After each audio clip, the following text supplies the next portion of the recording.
Selamat datang di channel YouTube Lorong Kelam Stories. Jejak tanah Borneo yang tak pernah kembali.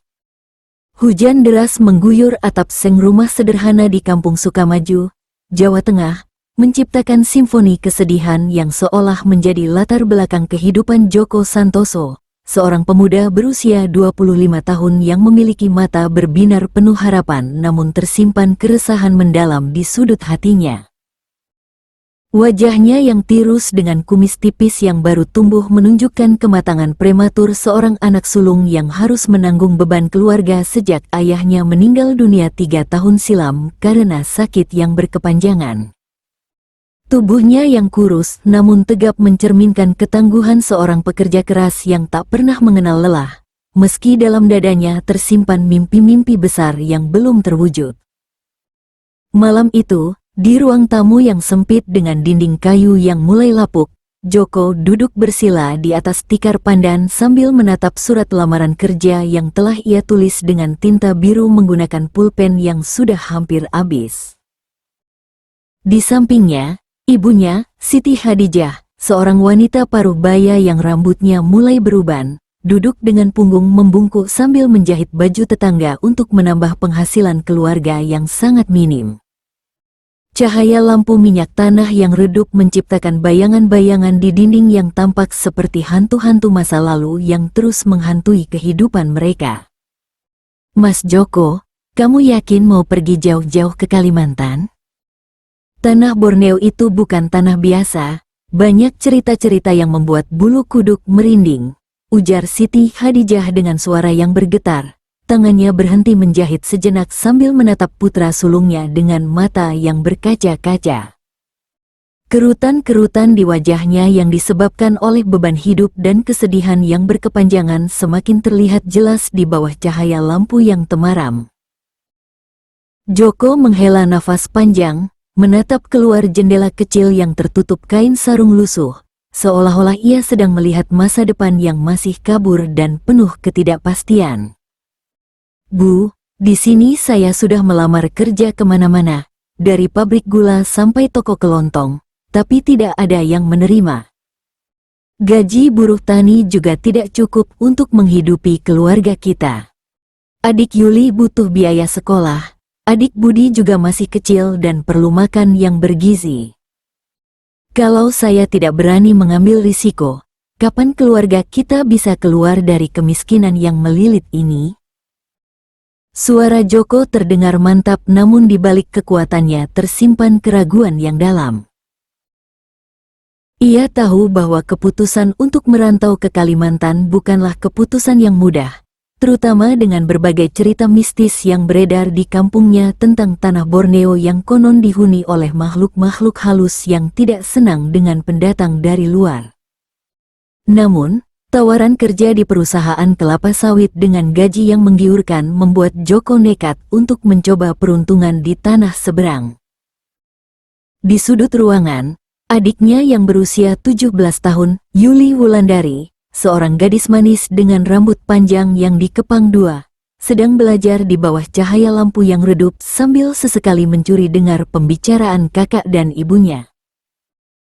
Mata bulatnya yang jernih menunjukkan kecerdasan dan ambisi seorang remaja yang bermimpi melanjutkan pendidikan ke jenjang yang lebih tinggi, namun terhalang oleh kondisi ekonomi keluarga yang sangat memprihatinkan.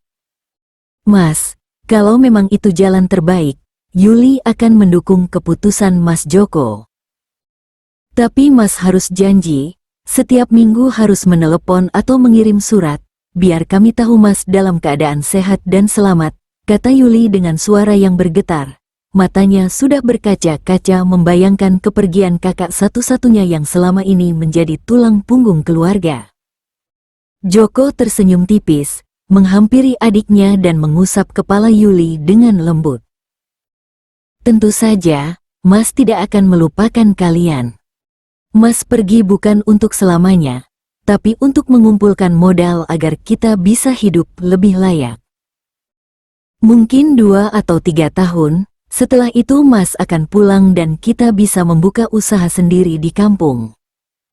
Malam itu, hujan semakin deras mengguyur Kampung Sukamaju, seolah-olah alam sedang memberikan pertanda tentang badai kehidupan yang akan segera menimpa keluarga sederhana ini.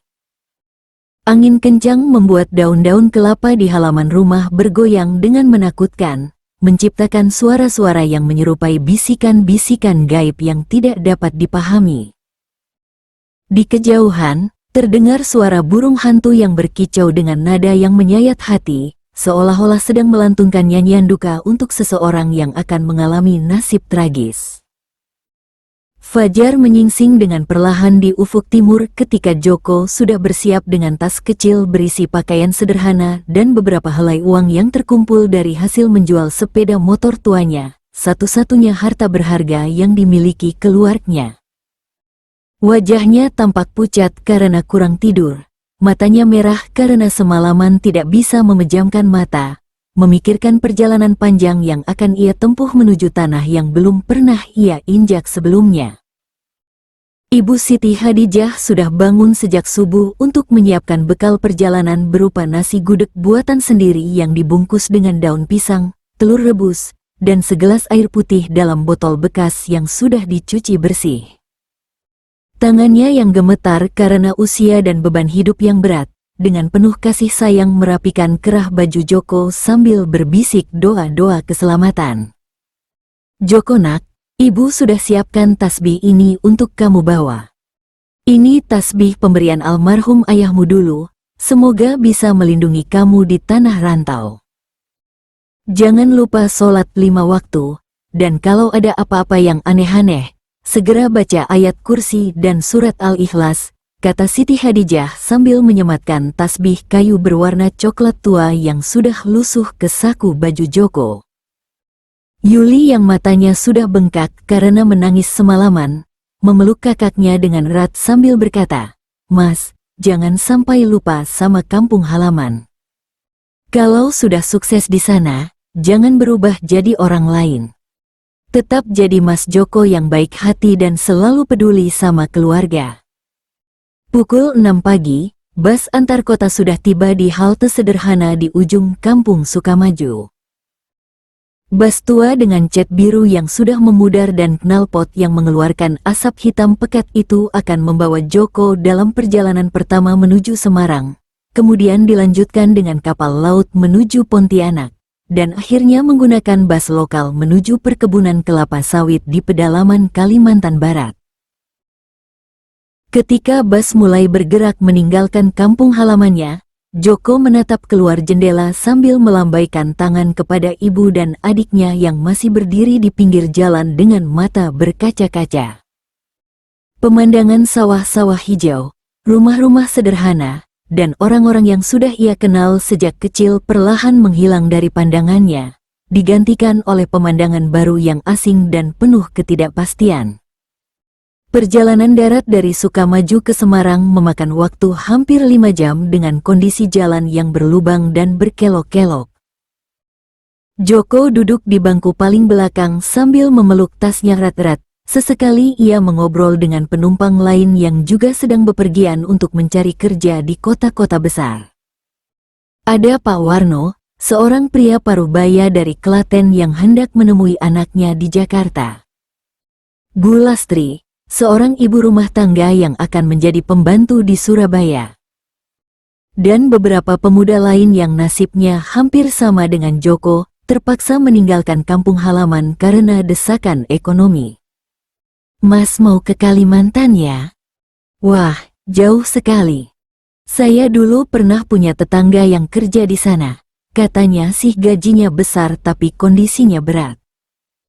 Hutan belantara, banyak binatang buas, dan katanya banyak juga hal-hal yang tidak masuk akal," cerita Pak Warno sambil menyurutkan rokoknya yang sudah hampir habis.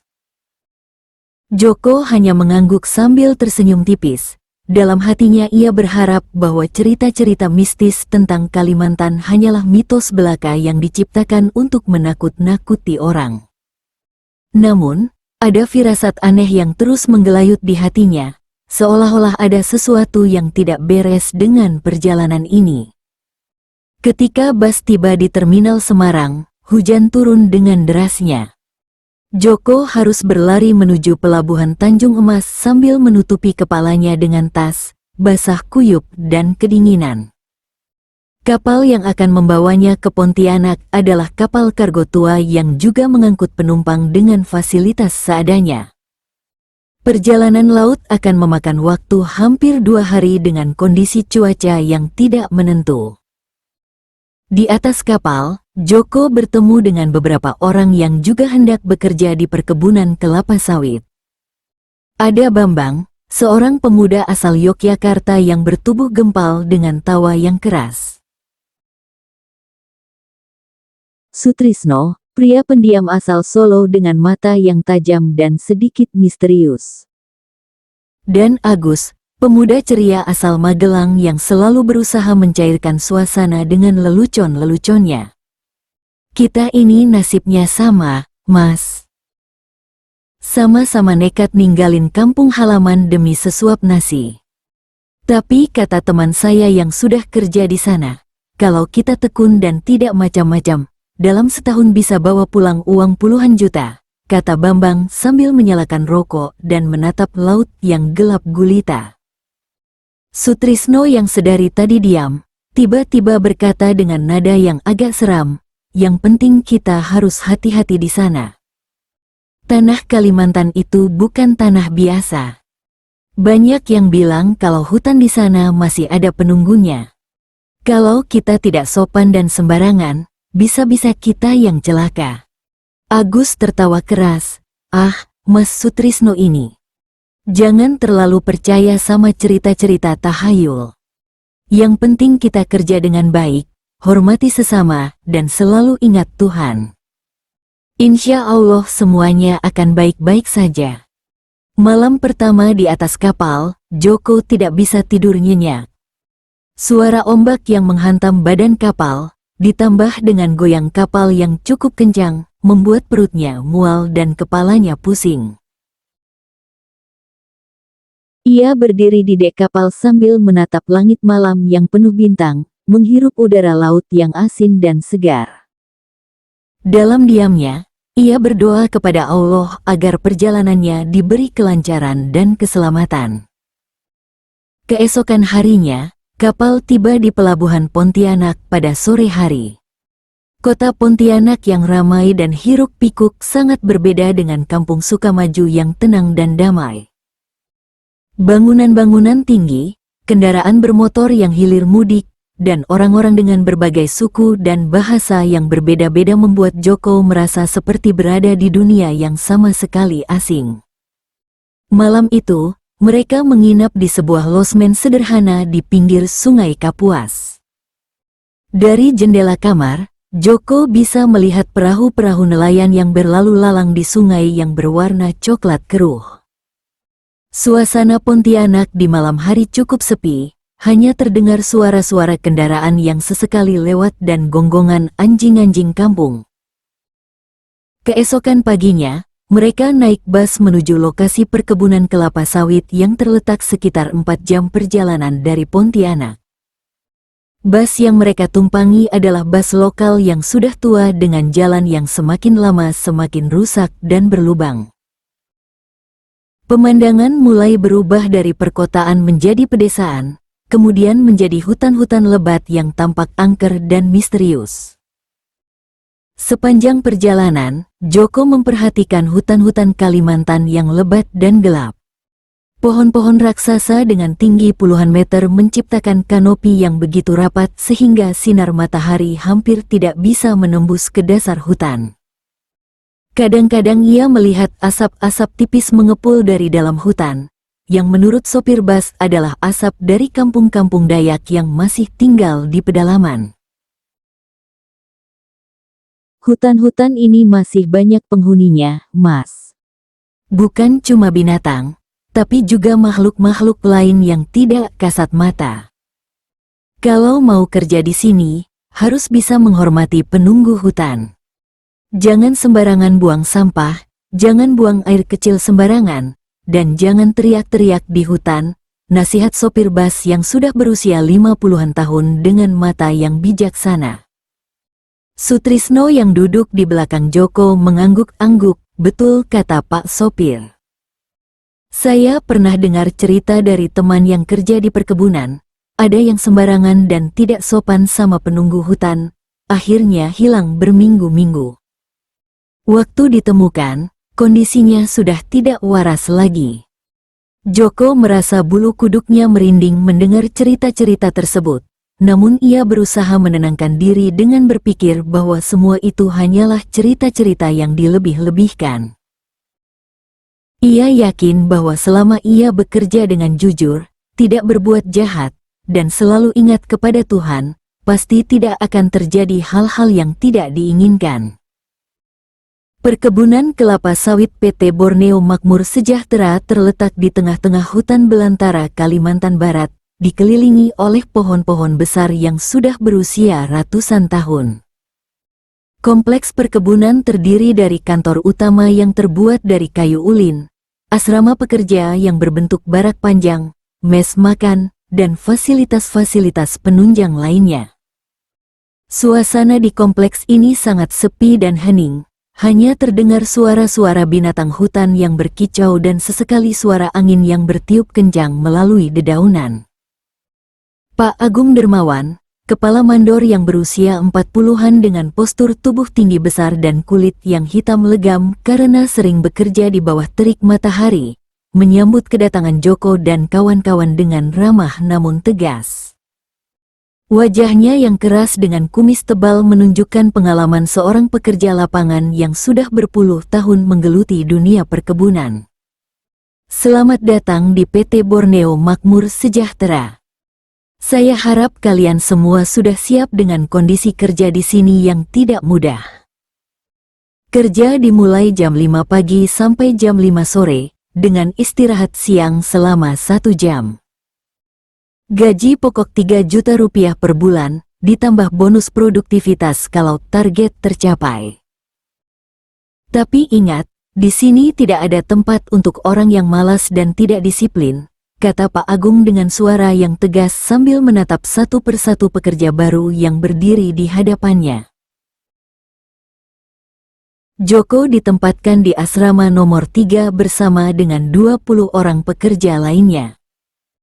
Asrama berupa bangunan kayu panjang dengan 20 tempat tidur susun yang dilengkapi dengan kasur tipis dan bantal kecil. Kondisi asrama cukup sederhana, namun bersih dan tertata rapi. Di ujung asrama terdapat kamar mandi bersama dengan fasilitas seadanya. Teman sekamar Joko adalah Pak Suroto, seorang pria berusia 40-an asal Kudus yang sudah bekerja di perkebunan ini selama 5 tahun. Wajahnya yang keriput dan tangannya yang kasar menunjukkan pengalaman seorang pekerja keras yang sudah mengalami berbagai suka duka kehidupan. Matanya yang dalam menyimpan banyak cerita dan pengalaman hidup yang menarik. Mas Joko, saya lihat Mas masih muda dan belum terbiasa kerja berat. Di sini kerjaannya tidak main-main, setiap hari harus motong buah kelapa sawit yang beratnya bisa sampai 50 kg per tandan. Kalau tidak kuat, bisa sakit pinggang dan pegal-pegal selama berminggu-minggu, kata Pak Suroto sambil mengatur tempat tidurnya yang sudah sangat familiar. Joko mengangguk sambil menata barang-barangnya yang memang tidak banyak. Pak, saya sudah siap dengan kondisi kerja yang berat. Yang penting bisa mengirim uang untuk keluarga di kampung. Tapi Pak, apa benar cerita-cerita tentang hal-hal aneh di hutan ini? Pak Suroto terdiam sejenak, matanya menatap keluar jendela yang menghadap ke hutan belantara yang gelap dan misterius. Mas, di dunia ini ada yang kasat mata dan ada yang tidak kasat mata. Yang penting kita selalu berbuat baik, tidak mengganggu siapa-siapa, dan selalu ingat sama Tuhan. Selama 5 tahun saya di sini, alhamdulillah tidak pernah mengalami hal-hal yang aneh. Karena saya selalu berusaha menghormati tempat ini. Hari pertama kerja, Joko dibangunkan oleh suara azan subuh yang dikumandangkan dari musola kecil di tengah kompleks perkebunan. Udara pagi yang sejuk dan segar membuat tubuhnya terasa ringan, meskipun ia masih belum terbiasa dengan suasana hutan yang begitu sunyi dan hening. Setelah sholat subuh berjamaah bersama pekerja lainnya, mereka sarapan dengan menu sederhana berupa nasi, sayur, dan lauk pauk seadanya. Pekerjaan Joko adalah memanen buah kelapa sawit menggunakan egrek, pisau berhandle panjang, dan mengangkut hasil panen ke truk pengangkut. Pekerjaannya dimulai dari pukul 5 pagi ketika udara masih sejuk, hingga pukul 5 sore ketika matahari mulai tenggelam. Tubuh Joko yang belum terbiasa dengan pekerjaan berat ini langsung terasa pegal dan nyeri di berbagai bagian, terutama punggung dan lengan. Hari-hari pertama sangat berat bagi Joko. Tangannya lecet-lecet karena memegang egrek, punggungnya sakit karena harus membungkuk dan mengangkat beban berat, dan kakinya bengkak karena harus berjalan jauh di medan yang tidak rata. Namun, semangat dan tekadnya yang kuat untuk mengubah nasib keluarga membuatnya terus bertahan dan tidak menyerah. Setiap malam, Joko selalu mengirimkan surat untuk keluarganya di Kampung Sukamaju. Ia bercerita tentang kondisi kerjanya, kehidupan di asrama, dan teman-teman barunya. Ia juga selalu menyertakan sejumlah uang kiriman yang dikumpulkan dari gajinya, meskipun jumlahnya belum terlalu besar karena masih harus dipotong untuk biaya makan dan keperluan pribadi. Ibu dan Yuli yang tersayang, alhamdulillah Joko dalam keadaan sehat dan baik-baik saja. Pekerjaannya memang berat, tapi Joko sudah mulai terbiasa. Insya Allah bulan depan bisa kirim uang lebih banyak. Jangan khawatir, Joko selalu sholat 5 waktu dan membaca doa-doa yang ibu ajarkan. Salam sayang untuk Yuli dan Budi, semoga mereka sehat dan rajin belajar, tulis Joko dalam suratnya yang ditulis dengan tinta biru di atas kertas surat bergaris. Minggu-minggu berlalu, Joko mulai terbiasa dengan rutinitas kerja di perkebunan.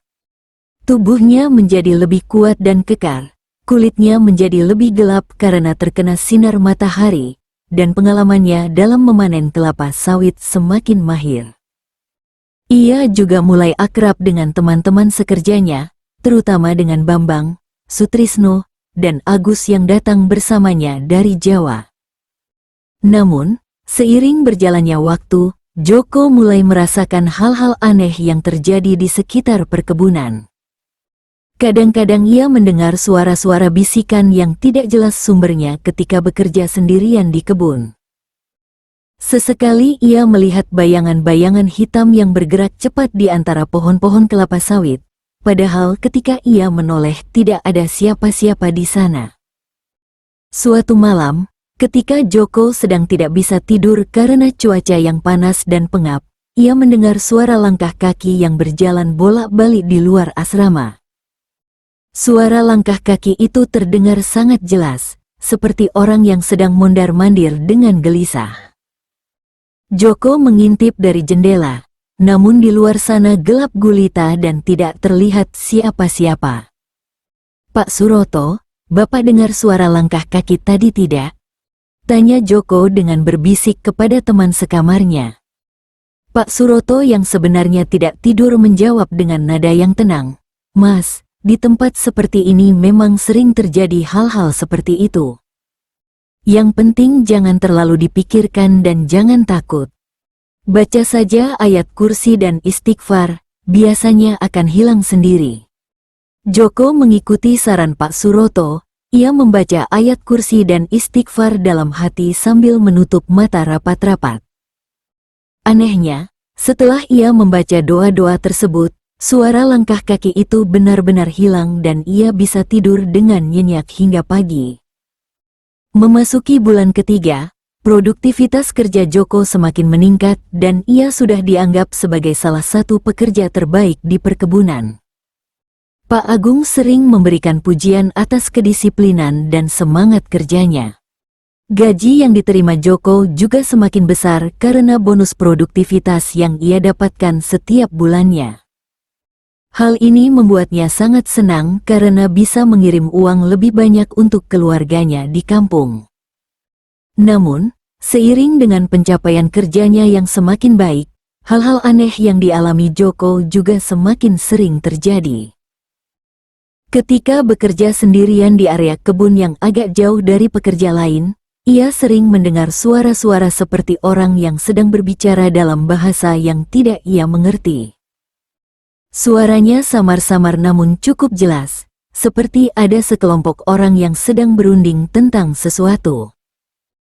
Suatu hari, ketika Joko sedang memanen kelapa sawit di area yang berbatasan langsung dengan hutan belantara, ia melihat seorang kakek tua dengan pakaian tradisional Dayak berdiri di bawah pohon besar. Kakek itu menatapnya dengan mata yang tajam dan dalam, kemudian mengangkat tangan seolah-olah memberi isyarat untuk mendekat. Joko merasa takut dan bingung. Namun entah mengapa kakinya seolah-olah bergerak sendiri mendekati kakek tersebut. "Anak muda, kamu datang dari Jawa ya?" tanya kakek itu dengan suara yang parau namun jelas. Wajahnya yang keriput dan rambutnya yang putih panjang memberikan kesan bijaksana namun misterius. Joko mengangguk sambil menelan ludah, jantungnya berdebar kencang karena gugup dan takut. "Iya Pak, saya dari Jawa Tengah. Kerja di perkebunan ini." Kakek itu tersenyum tipis sambil menatap mata Joko dengan pandangan yang menusuk. "Hati-hati nak. Tanah ini punya pemilik yang tidak terlihat.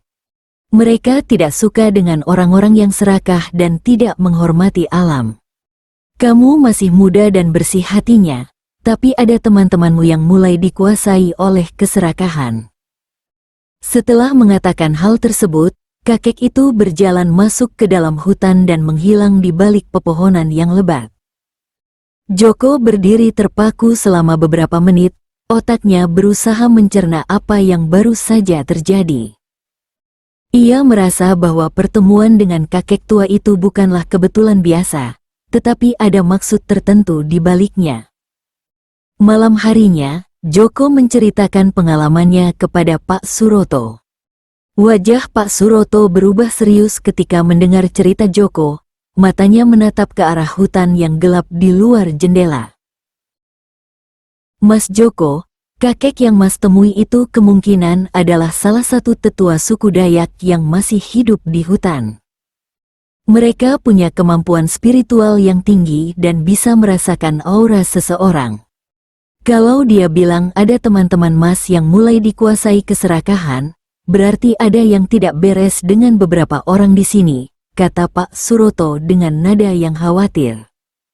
Joko mulai memperhatikan tingkah laku teman-temannya dengan lebih seksama. Ia memang menyadari bahwa beberapa pekerja mulai berubah sikap sejak mereka mulai mendapatkan gaji yang besar. Ada yang mulai sombong, ada yang mulai serakah dan selalu ingin mendapatkan lembur sebanyak-banyaknya, dan ada yang mulai melakukan hal-hal yang tidak sepatutnya. Bambang, teman yang datang bersamanya dari Jawa, mulai terlihat berubah. Ia sering berbicara tentang uang dan bagaimana cara mendapatkan bonus yang lebih besar. Ia juga mulai malas sholat dan sering mengeluh tentang berbagai hal. Mata Bambang yang dulu cerah dan penuh semangat, kini terlihat redup dan sering menatap kosong. Sutrisno, yang memang sejak awal terlihat pendiam dan misterius, menjadi semakin aneh. Ia sering keluar malam hari tanpa memberitahu siapa-siapa, dan ketika ditanya kemana ia pergi, Sutrisno hanya menjawab dengan singkat bahwa ia sedang jalan-jalan mencari udara segar.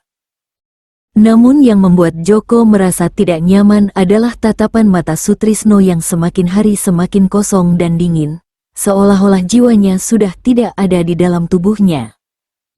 Agus yang dulu selalu ceria dan suka bercanda, kini menjadi lebih pendiam dan mudah marah. Ia sering terlihat berbicara sendiri ketika bekerja, dan beberapa kali Joko melihatnya tertawa sendirian tanpa sebab yang jelas. Ketika ditanya tentang hal ini, Agus selalu menjawab bahwa ia tidak ingat pernah tertawa atau berbicara sendiri.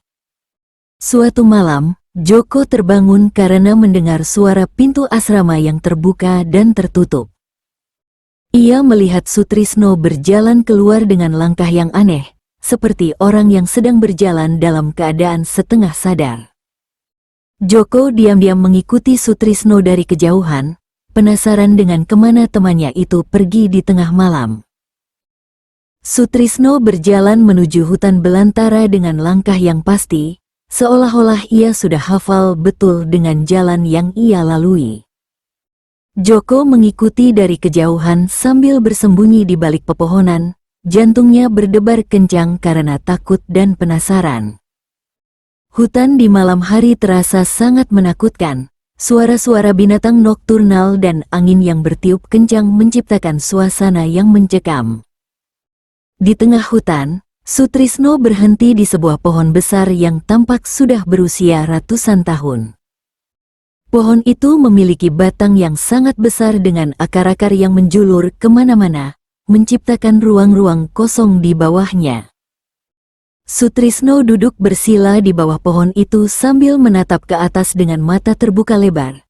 Bibirnya bergerak-gerak seperti orang yang sedang berbicara, namun tidak terdengar suara apapun. Joko bersembunyi di balik pohon sambil mengamati tingkah laku Sutrisno yang sangat aneh. Tiba-tiba, ia mendengar suara bisikan-bisikan yang datang dari berbagai arah, seperti ada banyak orang yang sedang berbicara dalam bahasa yang tidak ia pahami.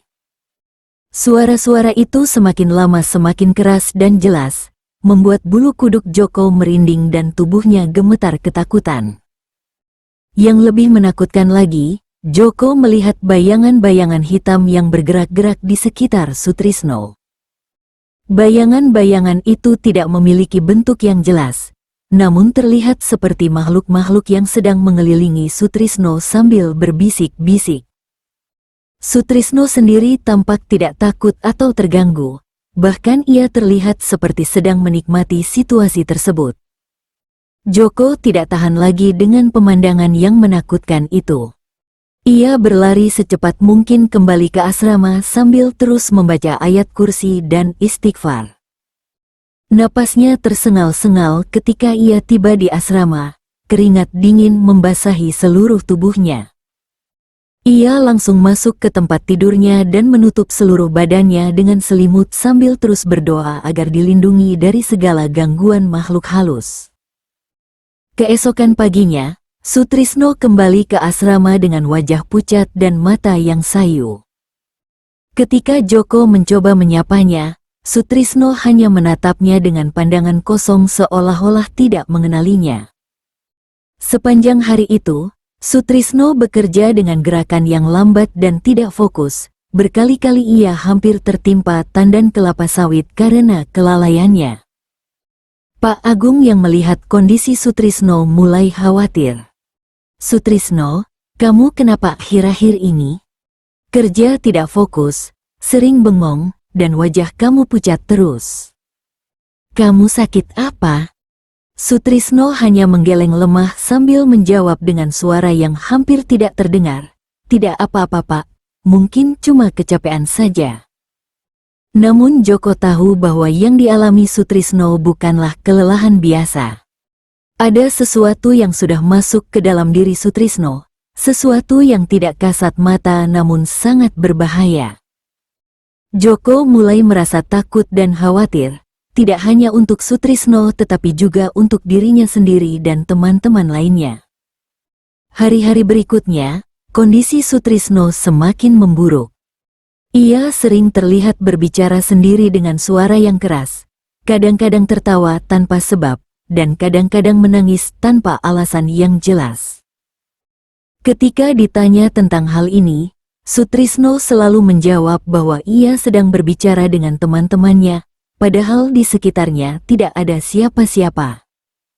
Bambang dan Agus juga mulai menunjukkan gejala-gejala yang sama. Bambang sering terlihat menatap kosong ke arah hutan sambil tersenyum-senyum sendiri. Ketika sedang bekerja, ia sering berhenti tiba-tiba dan menatap ke atas seperti sedang melihat sesuatu yang tidak bisa dilihat oleh orang lain. Agus menjadi sangat agresif dan mudah marah. Ia sering bertengkar dengan pekerja lain karena hal-hal sepele. Pak Suroto yang melihat kondisi ini mulai sangat khawatir. Suatu malam, ia mengajak Joko untuk berbicara secara pribadi di luar asrama. Mas Joko, saya sudah 5 tahun kerja di sini dan belum pernah melihat kejadian seperti ini. Teman-teman Mas yang datang bareng sepertinya sudah kena gangguan jin atau makhluk halus penunggu hutan. Kalau dibiarkan terus, bisa berbahaya untuk mereka dan juga untuk kita semua, kata Pak Suroto dengan wajah yang sangat serius. Joko mengangguk sambil merasakan kegelisahan yang semakin besar di hatinya. Pak, terus kita harus bagaimana? Saya sudah coba nasihati mereka tapi mereka seperti tidak dengar. Bahkan kadang-kadang mereka menatap saya dengan mata yang aneh, seperti tidak mengenal saya. Pak Suroto terdiam sejenak sambil menatap ke arah hutan yang gelap. Mas, menurut saya kita harus cari bantuan ke ustaz atau kiai yang paham tentang hal-hal seperti ini. Saya kenal ada seorang ustaz di Pontianak yang sering menangani kasus-kasus gangguan jin. Tapi sebelum itu, kita harus hati-hati dan jangan sampai ikut terkena gangguan yang sama. Malam itu, Joko tidak bisa tidur nyenyak. Ia terus memikirkan nasib teman-temannya dan khawatir bahwa ia juga akan mengalami hal yang sama. Ia membaca Al-Quran dan berdoa dengan khusyuk, memohon perlindungan Allah dari segala gangguan makhluk halus. Sekitar tengah malam, Joko terbangun karena mendengar suara ribut di luar asrama. Ia mengintip dari jendela dan melihat Bambang, Sutrisno, dan Agus berdiri di halaman sambil menatap ke arah hutan. Mereka berbicara dengan suara yang cukup keras, namun dalam bahasa yang tidak bisa Joko pahami. Yang membuat Joko merinding adalah cara mereka berbicara, seperti orang yang sedang berdialog dengan makhluk lain yang tidak terlihat. Tiba-tiba, Agus berjalan mendekati asrama dan mengetuk pintu dengan keras. Joko, Joko, keluar. Ada yang mau ketemu sama kamu? Joko merasa takut dan tidak berani keluar. Ia membangunkan Pak Suroto dan beberapa teman lain di asrama. Pak Suroto dengan hati-hati mengintip keluar dan melihat ketiga orang itu masih berdiri di halaman dengan tatapan kosong. Jangan keluar, Mas. Mereka sudah tidak normal. Kita tunggu sampai pagi saja, bisik Pak Suroto sambil mengunci pintu asrama dari dalam. Agus terus mengetuk pintu dengan keras sambil berteriak-teriak memanggil nama Joko. Suaranya terdengar aneh, seperti bukan suara manusia normal tetapi ada nada-nada yang menyeramkan.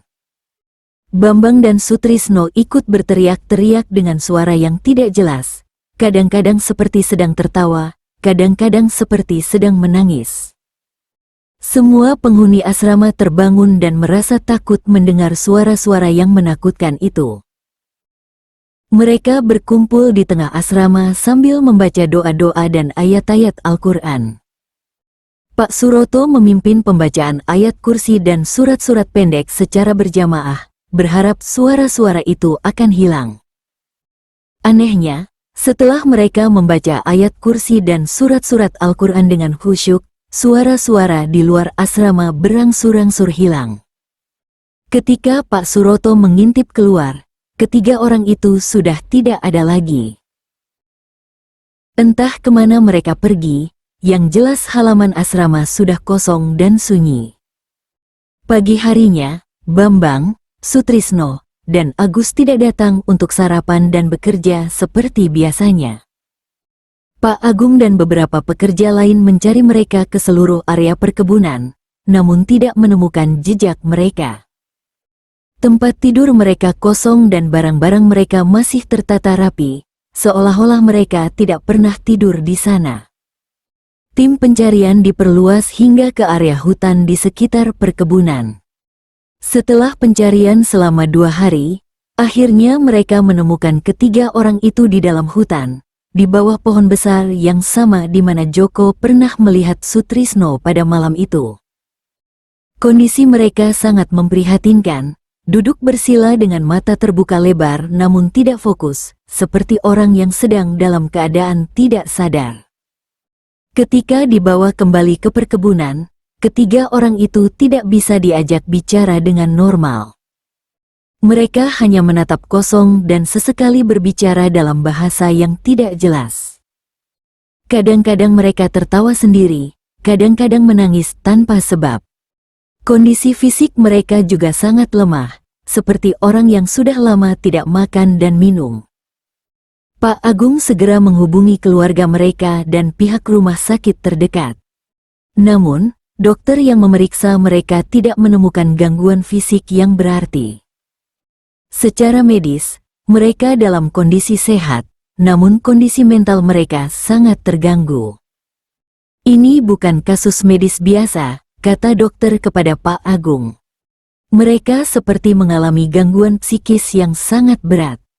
Saya sarankan untuk dibawa ke ahli kesehatan jiwa atau mungkin ke orang yang paham tentang hal-hal spiritual. Melihat kondisi teman-temannya yang semakin parah, Joko merasa sangat bersalah dan khawatir. Ia merasa bahwa mungkin ada yang bisa ia lakukan untuk membantu mereka. Setelah berdiskusi dengan Pak Suroto, mereka memutuskan untuk mencari bantuan ke Ustaz Abdul Malik, seorang ustaz terkenal di Pontianak yang sering menangani kasus-kasus gangguan jin dan makhluk halus. Joko menggunakan uang tabungannya untuk pergi ke Pontianak bersama dengan Pak Suroto. Perjalanan dari perkebunan ke Pontianak memakan waktu hampir 5 jam dengan kondisi jalan yang rusak dan berlubang. Sepanjang perjalanan, Joko terus berdoa agar Ustaz Abdul Malik bisa membantu menyelamatkan teman-temannya. Ustaz Abdul Malik adalah seorang pria berusia sekitar 50-an tahun dengan janggut putih yang tebal dan mata yang bijaksana. Rumahnya yang sederhana namun penuh dengan aura kesucian menjadi tempat berkumpulnya orang-orang yang mengalami gangguan spiritual. Ketika Joko dan Pak Suroto menceritakan kondisi teman-teman mereka, wajah ustaz itu menjadi serius. Subhanallah, ini adalah kasus yang cukup berat. Teman-teman kalian sepertinya sudah terkena gangguan dari jin penunggu hutan yang sangat kuat. Biasanya jin-jin seperti ini tidak suka dengan orang-orang yang serakah atau melakukan hal-hal yang tidak patut di wilayah kekuasaan mereka, kata Ustaz Abdul Malik sambil mengusap janggutnya. Ustaz itu menjelaskan bahwa hutan-hutan di Kalimantan memang banyak dihuni oleh makhluk-makhluk halus yang sudah tinggal di sana sejak ratusan tahun. Mereka tidak suka diganggu dan akan memberikan balasan kepada siapa saja yang tidak menghormati wilayah mereka. Namun, ada cara untuk melakukan pembersihan spiritual agar jiwa-jiwa yang terganggu bisa kembali normal. Kalian harus membawa mereka kemari untuk saya lakukan pembersihan spiritual. Proses ini membutuhkan waktu beberapa hari dan harus dilakukan dengan penuh kesabaran dan keikhlasan. Yang paling penting, kalian semua harus bertaubat dan berjanji tidak akan mengulangi kesalahan-kesalahan yang pernah dilakukan, kata ustaz itu dengan nada yang tegas namun penuh kasih sayang. Joko dan Pak Suroto kembali ke perkebunan untuk menjemput Bambang, Sutrisno, dan Agus. Namun, mengangkut 3 orang yang dalam kondisi tidak sadar penuh bukanlah hal yang mudah. Mereka harus meminta bantuan beberapa teman lain dan menyewa mobil khusus untuk membawa mereka ke Pontianak. Selama perjalanan ke Pontianak, ketiga orang itu terus gelisah dan kadang-kadang berteriak-teriak dengan suara yang menakutkan. Joko dan teman-temannya terus membaca ayat-ayat Al-Quran dan berdoa agar perjalanan mereka dilindungi dan diberi kelancaran. Ketika tiba di rumah Ustaz Abdul Malik, suasana menjadi sangat mencekam. Ketiga orang itu tiba-tiba menjadi sangat agresif dan berusaha kabur. Mereka berteriak-teriak dalam bahasa yang tidak jelas dan kadang-kadang tertawa dengan suara yang sangat menyeramkan. Namun, Ustaz Abdul Malik dengan tenang mendekati mereka sambil membaca ayat-ayat Al-Quran. Proses pembersihan spiritual dimulai pada malam hari.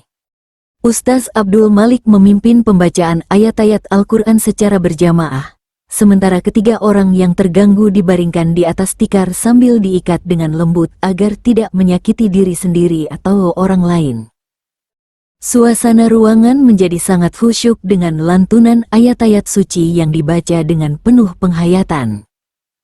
Selama proses pembersihan, terjadi berbagai kejadian yang menakutkan. Ketiga orang itu kadang-kadang berteriak kencang, kadang-kadang tubuh mereka kejang-kejang, dan kadang-kadang mereka berbicara dengan suara yang sama sekali berbeda dari suara asli mereka. Namun, Ustaz Abdul Malik tetap tenang dan terus membaca ayat-ayat Al-Quran dengan penuh keyakinan. Ini adalah pertarungan antara kebaikan dan kejahatan, kata Ustaz itu kepada Joko. Jin-jin yang mengganggu mereka adalah jin yang sangat kuat, namun dengan pertolongan Allah, insya Allah mereka bisa disembuhkan. Proses pembersihan berlangsung selama 3 hari 3 malam. Joko dan teman-temannya bergantian menjaga dan membantu Ustaz dalam proses tersebut. Mereka terus berdoa dan membaca Al-Quran, berharap teman-teman mereka bisa sembuh dan kembali normal. Pada hari ketiga, terjadi puncak pertarungan spiritual. Ketiga orang itu berteriak dengan sangat keras, tubuh mereka kejang-kejang dengan hebat, dan dari mulut mereka keluar kata-kata kotor dan makian-makian yang sangat menakutkan. Namun, Ustaz Abdul Malik tidak takut dan terus membaca ayat-ayat Al-Quran dengan suara yang semakin keras dan penuh penghayatan. Tiba-tiba, ketiga orang itu diam secara bersamaan. Tubuh mereka menjadi lemas dan mereka tertidur dengan nyenyak. Ustaz Abdul Malik tersenyum sambil mengusap keringat di dahinya. Alhamdulillah, jin-jin itu sudah pergi. Teman-teman kalian insya Allah akan kembali normal setelah ini. Namun, mereka membutuhkan waktu untuk pulih sepenuhnya, kata Ustaz itu dengan wajah yang lega. Setelah proses pembersihan spiritual selesai, Bambang, Sutrisno, dan Agus memang terlihat jauh lebih tenang dan normal. Mereka bisa diajak bicara dengan wajar, meskipun masih terlihat lemah dan bingung dengan apa yang telah terjadi pada mereka. Ketika ditanya tentang pengalaman mereka selama dalam kondisi terganggu, mereka tidak ingat sama sekali apa yang telah terjadi. Saya merasa seperti bermimpi panjang yang sangat menakutkan, kata Bambang dengan suara yang masih lemah. Saya ingat ada suara-suara yang terus mengajak saya untuk masuk ke dalam hutan, dan saya merasa tidak bisa menolak ajakan itu. Sutrisno mengangguk sambil memegang kepalanya yang masih pusing. Saya juga merasakan hal yang sama. Ada sesuatu yang seperti mengendalikan pikiran dan tubuh saya. Saya tidak bisa melawan keinginan untuk pergi ke hutan setiap malam. Agus yang paling muda di antara mereka terlihat sangat ketakutan. Saya takut sekali. Dalam mimpi saya, ada makhluk-makhluk yang bentuknya sangat menakutkan terus mengejar-ngejar saya. Mereka bilang kalau saya sudah jadi milik mereka dan tidak boleh kembali ke dunia manusia. Ustaz Abdul Malik menasihati mereka agar selalu menjaga spiritual dan tidak melakukan hal-hal yang bisa mengundang gangguan makhluk halus. Kalian harus selalu sholat 5 waktu, membaca Al-Quran setiap hari, dan jangan pernah serakah atau berbuat jahat kepada siapapun. Jin-jin itu biasanya mengganggu orang-orang yang lemah imannya atau yang suka berbuat maksiat. Setelah tinggal seminggu di Pontianak untuk pemulihan, mereka semua kembali ke perkebunan. Namun, kondisi mereka belum sepenuhnya pulih.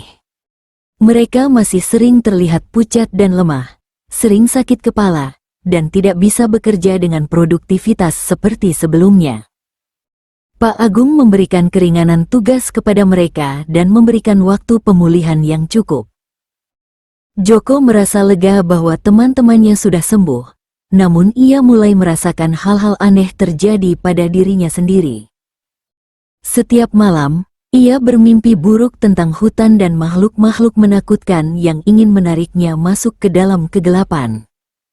Ia sering terbangun dengan keringat dingin dan jantung yang berdebar kencang. Yang lebih mengkhawatirkan, Joko mulai merasakan keinginan yang kuat untuk pergi ke hutan di malam hari. Keinginan itu datang secara tiba-tiba dan sangat sulit untuk dilawan.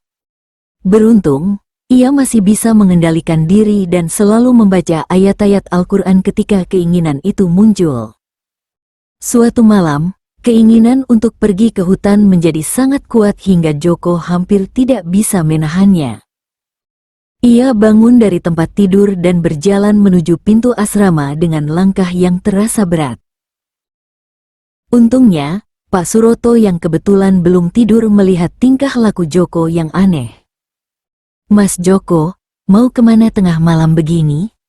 tanya Pak Suroto sambil menahan lengan Joko. Joko tersadar dan merasa bingung. "Pak, saya tidak tahu. Tiba-tiba saja ada keinginan yang sangat kuat untuk pergi ke hutan. Rasanya seperti ada yang memanggil-manggil saya dari sana." Pak Suroto langsung membangunkan beberapa teman lain dan mereka mengajak Joko untuk membaca Al-Quran bersama-sama.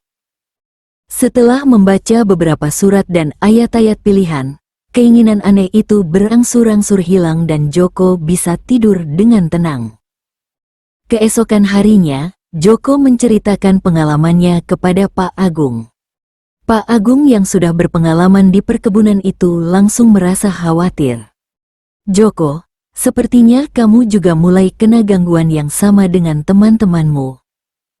Saran saya, kamu segera hubungi keluarga dan minta mereka datang kemari, atau kalau perlu kamu pulang dulu ke kampung untuk istirahat," kata Pak Agung dengan wajah yang serius. Joko merasa dilema.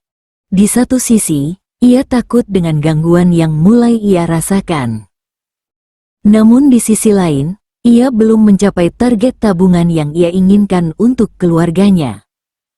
Gajinya di perkebunan sangat besar dibandingkan dengan pekerjaan yang bisa ia dapatkan di kampung halaman. Malam itu, Joko menulis surat yang panjang untuk ibunya.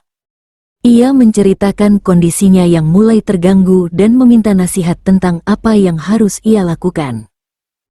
Namun, ia tidak menceritakan secara detail tentang gangguan makhluk halus karena tidak ingin membuat ibunya khawatir berlebihan. "Ibu yang saya sayangi, akhir-akhir ini Joko merasa tidak enak badan dan sering bermimpi buruk. Mungkin karena kelelahan bekerja atau karena kangen dengan keluarga di rumah. Joko bingung, apakah harus pulang sekarang atau tetap bertahan untuk mengumpulkan uang lebih banyak. Mohon nasihat ibu, dan tolong doakan agar Joko selalu dalam perlindungan Allah." Namun, sebelum surat itu sempat dikirim, kondisi Joko semakin memburuk. Gangguan yang ia rasakan semakin kuat dan sering. Ia mulai sering berbicara sendiri, kadang-kadang tertawa tanpa sebab, dan yang paling menakutkan, ia mulai tidak ingat dengan hal-hal yang ia lakukan. Memasuki minggu kedua setelah kembalinya dari Pontianak, kondisi psikis Joko semakin menurun drastis. Ia yang biasanya rajin sholat dan membaca Al-Quran, kini mulai malas beribadah. Ketika teman-temannya mengajak sholat berjamaah, Joko sering beralasan masih capek atau tidak enak badan. Padahal secara fisik, ia terlihat sehat dan normal. Pak Suroto yang melihat perubahan pada Joko mulai sangat khawatir. "Mas Joko, saya lihat Mas mulai jarang sholat dan mengaji. Padahal itu adalah benteng terkuat kita dari gangguan-gangguan yang tidak diinginkan. Jangan sampai Mas mengalami hal yang sama dengan teman-teman yang lain." Joko hanya tersenyum tipis sambil menjawab dengan nada yang agak aneh, "Pak, saya baik-baik saja. Cuma agak malas aja akhir-akhir ini. Lagi pula, sholat atau tidak sholat, kalau memang sudah takdir kena gangguan ya akan kena juga."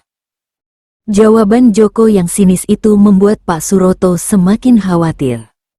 Ia tahu bahwa pemikiran seperti itu adalah tanda-tanda awal seseorang yang mulai terkena pengaruh buruk dari makhluk halus. Pak Suroto langsung melaporkan kondisi Joko kepada Pak Agung dan meminta agar Joko segera diberikan cuti untuk pulang ke kampung halaman. Namun, ketika Pak Agung memanggil Joko dan menyarankan untuk pulang istirahat, Joko menolak dengan keras. "Pak, saya tidak mau pulang sekarang. Saya masih butuh uang untuk keluarga di kampung.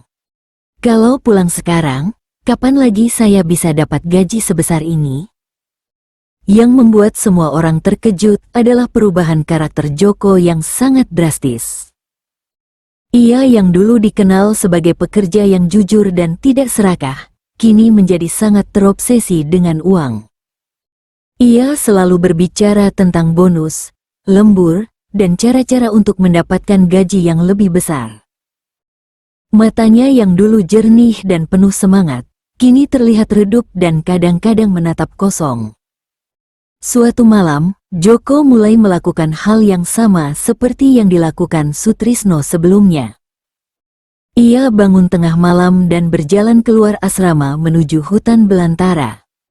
Pak Suroto yang kebetulan tidak tidur nyenyak langsung mengikuti Joko dari kejauhan, khawatir akan terjadi hal yang tidak diinginkan. Sama seperti Sutrisno dulu, Joko berjalan menuju pohon besar di tengah hutan dengan langkah yang pasti. Ia duduk bersila di bawah pohon itu sambil menatap ke atas dengan mata terbuka lebar. Bibirnya bergerak-gerak seperti orang yang sedang berbicara, namun tidak terdengar suara apapun. Yang membuat bulu kuduk Pak Suroto merinding adalah suara-suara bisikan yang mulai terdengar dari berbagai arah, sama seperti yang pernah dialami Joko ketika mengamati Sutrisno dulu. Pak Suroto tidak berani mendekat. Ia bersembunyi di balik pohon sambil membaca ayat kursi dan doa-doa perlindungan. Namun, pemandangan yang ia saksikan selanjutnya membuatnya sangat ketakutan. Bayangan-bayangan hitam mulai bermunculan di sekitar Joko, dan yang lebih menakutkan lagi, Joko terlihat seperti sedang berbicara dan tertawa bersama dengan bayangan-bayangan itu. Pak Suroto berlari secepat mungkin kembali ke asrama dan membangunkan semua penghuni asrama. Mereka semua sepakat untuk pergi ke hutan dan membawa Joko kembali ke asrama sebelum terjadi hal yang lebih buruk. Dengan membawa senter dan sambil membaca ayat-ayat Al-Quran, mereka pergi ke hutan untuk mencari Joko. Namun, ketika mereka tiba di pohon besar itu, Joko sudah tidak ada. Mereka mencari ke seluruh area hutan namun tidak menemukan jejak Joko. Yang aneh, di tempat di mana Joko duduk tadi, tanah terlihat seperti terbakar dan ada bau yang sangat menyengat, seperti bau belerang. Pencarian dilakukan hingga pagi hari namun Joko tidak ditemukan. Pak Agung langsung melaporkan kejadian ini kepada pihak kepolisian dan juga menghubungi keluarga Joko di Kampung Sukamaju. Tim SAR dari Pontianak juga didatangkan untuk membantu pencarian yang diperluas hingga ke seluruh area hutan di sekitar perkebunan. Selama 3 hari pencarian intensif, tidak ada tanda-tanda keberadaan Joko. Yang ditemukan hanya jejak kaki yang tiba-tiba hilang di tengah hutan, seolah-olah Joko menghilang begitu saja tanpa jejak. Tim SAR menggunakan anjing pelacak, namun anjing-anjing itu menolak untuk masuk ke area tertentu di hutan dan terus menggonggong dengan takut. Siti Hadijah, ibu Joko, datang ke Kalimantan bersama dengan Yuli dan beberapa kerabat dari kampung. Wajahnya yang sudah tua dan keriput tampak sangat pucat dan penuh kekhawatiran. Matanya yang sudah sembab karena menangis terus menatap ke arah hutan dengan harapan anaknya akan kembali.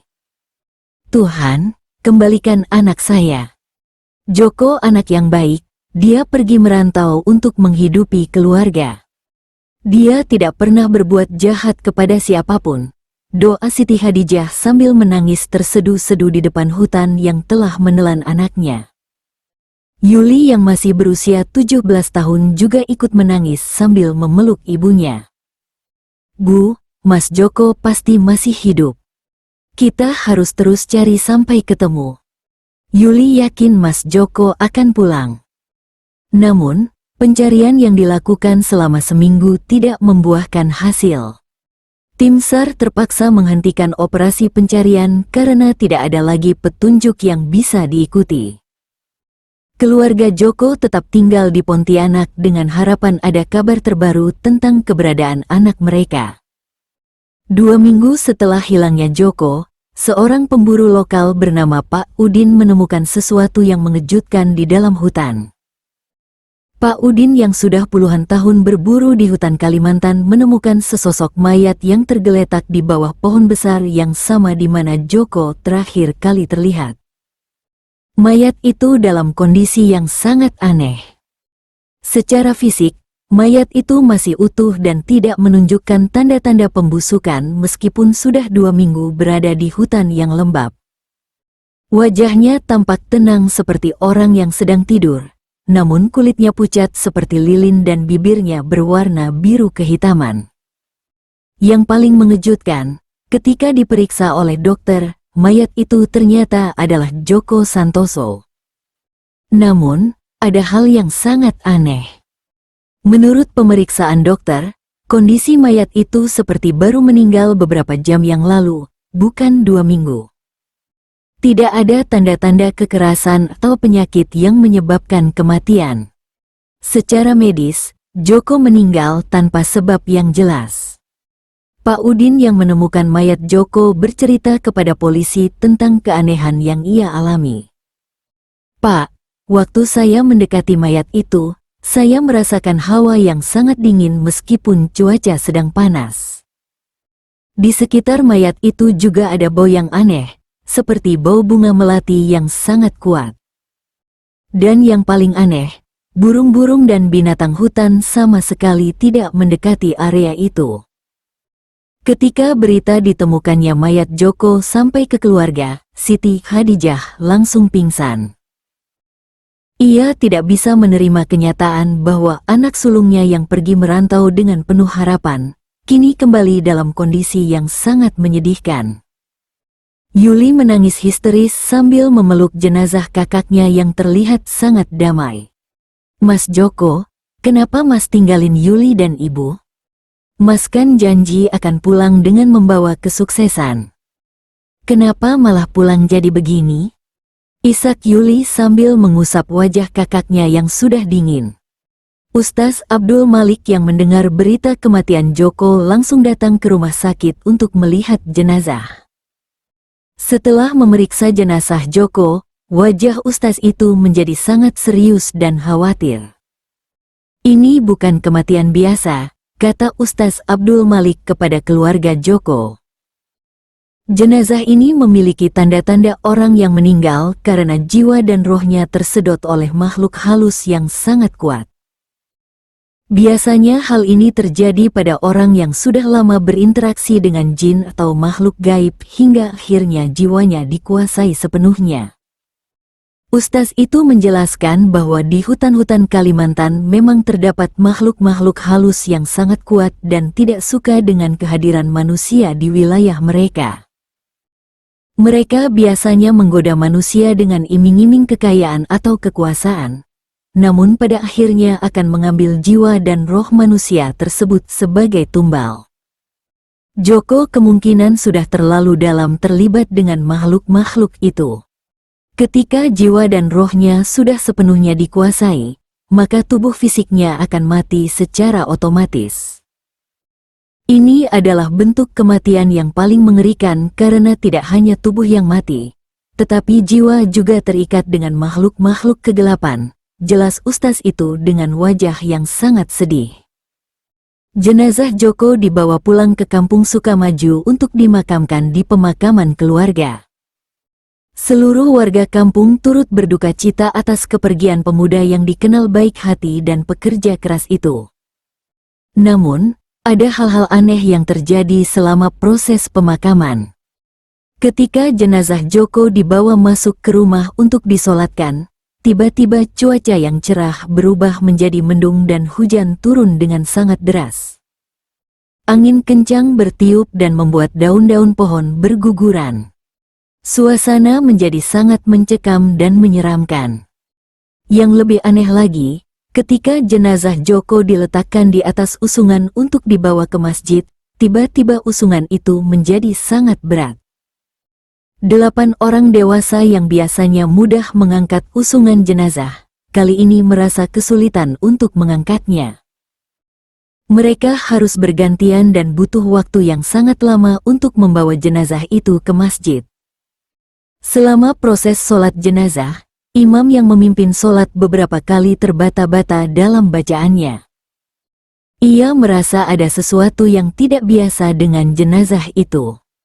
Setelah sholat selesai, imam itu bercerita bahwa selama memimpin sholat, ia merasakan hawa yang sangat dingin dan ada bisikan-bisikan yang mengganggu konsentrasinya. Ketika jenazah dibawa ke pemakaman, hal aneh lainnya terjadi. Lubang kuburan yang sudah digali sedalam 2 meter tiba-tiba runtuh dan harus digali ulang berkali-kali. Setiap kali lubang selesai digali, selalu ada bagian yang runtuh secara tiba-tiba tanpa sebab yang jelas. Akhirnya, setelah berjuang selama hampir seharian, jenazah Joko berhasil dimakamkan. Namun, keanehan tidak berhenti sampai di situ. Malam pertama setelah pemakaman, beberapa warga yang rumahnya dekat dengan pemakaman melaporkan bahwa mereka mendengar suara-suara tangisan yang datang dari arah kuburan Joko. Siti Hadijah yang tinggal tidak jauh dari pemakaman juga mengaku mendengar suara anaknya yang memanggil-manggil namanya di tengah malam. Suara itu sangat jelas dan nyata, membuat Siti Hadijah berkali-kali terbangun dan ingin pergi ke kuburan untuk menjenguk anaknya. Saya dengar Joko memanggil-manggil, "Bu, tolong saya Bu. Saya tidak bisa istirahat dengan tenang. Hati saya sangat sedih mendengarnya, tapi saya takut untuk pergi ke kuburan tengah malam," cerita Siti Hadijah kepada tetangga-tetangganya sambil menangis. Melihat kondisi yang semakin tidak normal setelah pemakaman Joko, para tetua desa dan tokoh agama di Kampung Sukamaju mengadakan musyawarah untuk mencari solusi. Mereka sepakat untuk mengundang seorang ustazah terkenal dari Yogyakarta, Ustazah Fatimah, yang memiliki keahlian khusus dalam menangani kasus-kasus spiritual dan gangguan makhluk halus. Ustazah Fatimah adalah seorang wanita paruh baya yang dikenal sangat alim dan memiliki kemampuan spiritual yang tinggi. Ia sudah berpuluh tahun menangani berbagai kasus gangguan jin dan makhluk halus, serta membantu keluarga-keluarga yang mengalami masalah spiritual serupa. Ketika Ustazah Fatimah tiba di Kampung Sukamaju dan mendengar cerita lengkap tentang Joko, wajahnya menjadi sangat serius. Ia langsung meminta untuk melihat kondisi kuburan Joko dan juga berbicara dengan keluarga yang ditinggalkan. Subhanallah, ini adalah kasus yang sangat berat. Almarhum Joko sepertinya sudah menjadi korban dari makhluk halus yang sangat kuat di hutan Kalimantan. Jiwanya mungkin masih terikat dan tidak bisa lepas untuk kembali kepada Allah. Kita harus melakukan ritual pembersihan spiritual yang khusus, kata Ustazah Fatimah setelah memeriksa kuburan Joko. Ustazah itu menjelaskan bahwa dalam kasus-kasus seperti ini, jiwa orang yang meninggal seringkali masih terikat dengan makhluk halus yang telah menguasainya semasa hidup. Hal ini membuat jiwa tersebut tidak bisa tenang dan terus mengganggu keluarga yang ditinggalkan. Untuk memutuskan ikatan spiritual ini, diperlukan ritual pembersihan yang khusus dan intensif. Kita harus melakukan pembacaan Al-Quran secara berjamaah selama 7 hari 7 malam di atas kuburan almarhum. Selain itu, keluarga juga harus melakukan puasa dan sholat tahajud untuk memperkuat doa-doa kita. Yang paling penting, semua yang terlibat harus ikhlas dan yakin bahwa Allah akan membebaskan jiwa almarhum dari ikatan-ikatan yang tidak suci, jelas Ustazah Fatimah. Ritual pembersihan spiritual dimulai pada malam Jumat. Puluhan warga kampung berkumpul di pemakaman sambil membawa Al-Quran dan tasbih. Mereka duduk melingkari kuburan Joko sambil membaca ayat-ayat suci dengan khusyuk. Ustazah Fatimah memimpin pembacaan dengan suara yang merdu dan penuh penghayatan. Malam pertama, suasana berjalan dengan tenang. Namun, pada malam kedua, mulai terjadi hal-hal yang menakutkan. Ketika sedang membaca Al-Quran dengan khusyuk, tiba-tiba terdengar suara tangisan yang sangat nyaring dari arah kuburan Joko. Suara itu sangat jelas dan membuat semua orang yang hadir merinding ketakutan. Ustazah Fatimah tidak takut dan terus memimpin pembacaan dengan suara yang semakin keras.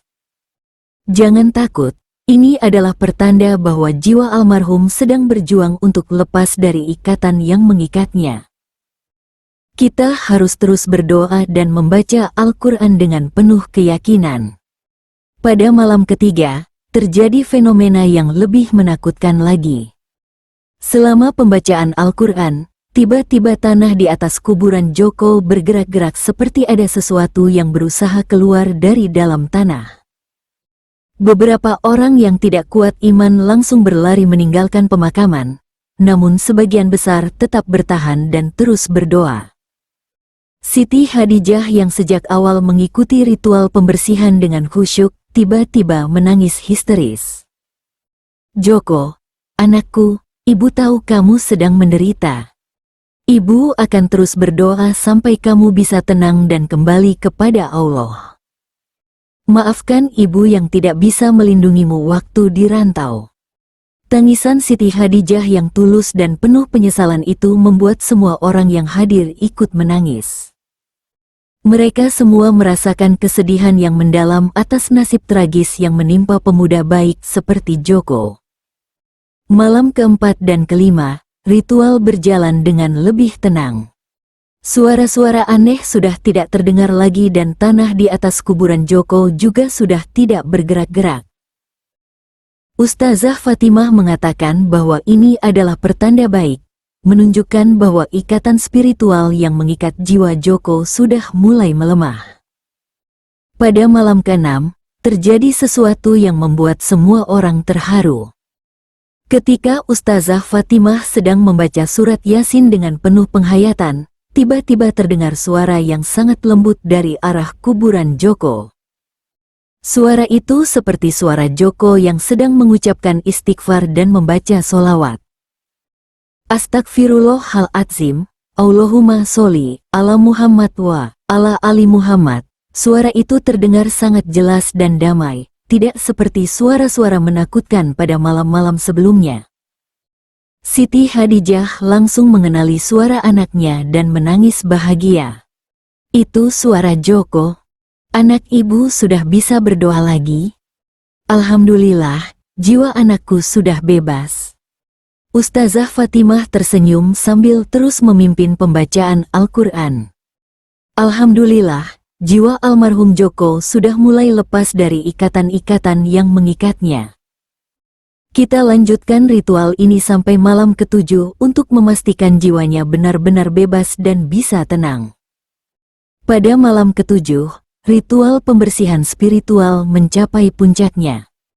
Ustazah Fatimah memimpin doa khatam Al-Quran yang diikuti oleh seluruh peserta dengan penuh khusyuk. Mereka berdoa agar jiwa Joko diberi ampunan oleh Allah dan bisa tenang di alam barzah. Ketika ritual selesai, suasana di pemakaman menjadi sangat tenang dan damai. Tidak ada lagi suara-suara aneh atau fenomena menakutkan yang terjadi. Bahkan, beberapa orang melaporkan bahwa mereka merasakan aroma harum seperti bunga mawar yang sangat wangi di sekitar kuburan Joko. Setelah ritual pembersihan spiritual selesai, kehidupan di kampung Sukamaju berangsur-angsur kembali normal. Suara-suara aneh yang selama ini mengganggu warga, terutama keluarga Joko, sudah tidak terdengar lagi.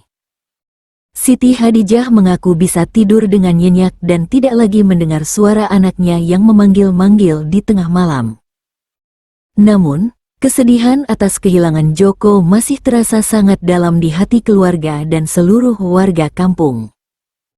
Joko dikenang sebagai pemuda yang baik hati, pekerja keras, dan sangat sayang kepada keluarga. Kematiannya yang tragis menjadi pelajaran berharga bagi semua orang tentang bahaya merantau ke tempat-tempat yang memiliki aura spiritual yang kuat tanpa persiapan mental dan spiritual yang cukup. Ustazah Fatimah sebelum pulang ke Yogyakarta memberikan nasihat kepada keluarga Joko dan warga kampung. Kematian almarhum Joko harus menjadi pelajaran bagi kita semua. Dalam mencari rizki, kita memang harus berusaha dan bekerja keras, tetapi jangan sampai melupakan aspek spiritual. Selalu ingat Allah dimanapun kita berada, jaga sholat 5 waktu, dan jangan pernah serakah atau berbuat jahat. Siti Hadijah yang sudah kehilangan tulang punggung keluarga harus berjuang sendiri menghidupi anak-anaknya yang masih kecil. Beruntung, warga kampung dan kerabat-kerabat terdekat memberikan bantuan dan dukungan yang sangat besar. Mereka bergotong royong membantu keluarga Joko agar bisa tetap bertahan hidup. Yuli yang awalnya bermimpi melanjutkan sekolah ke jenjang yang lebih tinggi, terpaksa harus bekerja membantu ibunya. Ia bekerja sebagai buruh jahit di rumah-rumah tetangga dan sesekali membantu di warung kecil milik bibinya. Meskipun hidupnya menjadi lebih berat, Yuli tetap tegar dan tidak pernah menyalahkan kakaknya atas keputusan untuk merantau. Mas Joko sudah berusaha yang terbaik untuk keluarga. Meskipun akhirnya tidak sesuai harapan, Yuli tetap bangga sama Mas Joko. Sekarang giliran Yuli yang harus berjuang untuk ibu dan adik budi, kata Yuli dengan mata yang berkaca-kaca namun penuh dengan tekad. Budi yang saat itu masih berusia 10 tahun, tidak sepenuhnya memahami apa yang terjadi dengan kakaknya. Yang ia tahu, Mas Joko yang pernah berjanji akan membelikannya sepeda, kini sudah tidak akan pernah pulang lagi. Namun, kejadian ini membuat Budi menjadi anak yang lebih dewasa dan bertanggung jawab untuk usianya. Beberapa bulan setelah kematian Joko, Bambang, Sutrisno, dan Agus yang pernah mengalami gangguan serupa di perkebunan Kalimantan, memutuskan untuk pulang ke kampung halaman mereka masing-masing. Mereka tidak sanggup lagi bekerja di perkebunan yang telah menelan nyawa sahabat mereka. Meskipun kondisi mereka sudah jauh membaik setelah proses pembersihan spiritual, trauma yang mereka alami masih sangat berat. PT Borneo Makmur Sejahtera akhirnya tutup setahun setelah kematian Joko. Banyak pekerja yang mengundurkan diri karena takut dengan kejadian-kejadian aneh yang terus terjadi di perkebunan. Bahkan beberapa mandor dan staf administrasi juga melaporkan mengalami gangguan spiritual setelah kejadian tersebut.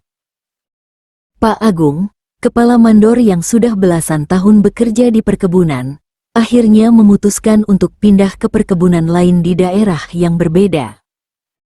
Sebelum meninggalkan tempat itu, ia bercerita kepada Ustaz Abdul Malik bahwa selama bekerja di sana, ia memang sering merasakan hal-hal aneh, tetapi tidak pernah menyangka akan sampai memakan korban jiwa. Sebenarnya tempat itu memang angker dari dulu. Banyak pekerja yang datang dan pergi karena tidak kuat dengan aura tempatnya. Tapi saya pikir selama kita bekerja dengan jujur dan tidak macam-macam, pasti aman-aman saja. Ternyata ada hal-hal lain yang tidak bisa kita kontrol, kata Pak Agung dengan wajah yang penuh penyesalan. Kematian Joko Santoso menjadi saksi bisu bahwa dalam perjalanan hidup manusia, ada kekuatan-kekuatan yang tidak kasat mata namun sangat berpengaruh terhadap nasib seseorang.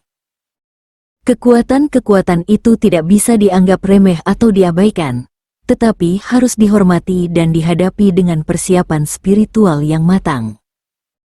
Hidup ini memang penuh dengan cobaan dan ujian, tetapi dengan iman yang kuat, ilmu yang cukup, dan dukungan keluarga serta masyarakat, insya Allah kita bisa menghadapi semua tantangan dengan baik. Kisah Joko mengajarkan bahwa kematian bukanlah akhir dari segalanya, tetapi awal dari perjalanan yang baru di alam yang berbeda. Semoga kisah Joko Santoso, pemuda sederhana dari kampung Sukamaju yang pergi merantau ke tanah Borneo dan pulang dalam keadaan mayat, bisa menjadi pelajaran berharga bagi kita semua. Semoga jiwa Joko tenang di alam barzah dan mendapat tempat yang mulia di sisi Allah SWT. Amin ya Rabbal Alamin. Terima kasih sudah berkunjung di channel kami, Lorong Kelam Stories. Jangan lupa subscribe dan klik tombol loncengnya agar tidak ketinggalan cerita-cerita menarik lainnya. Sampai jumpa.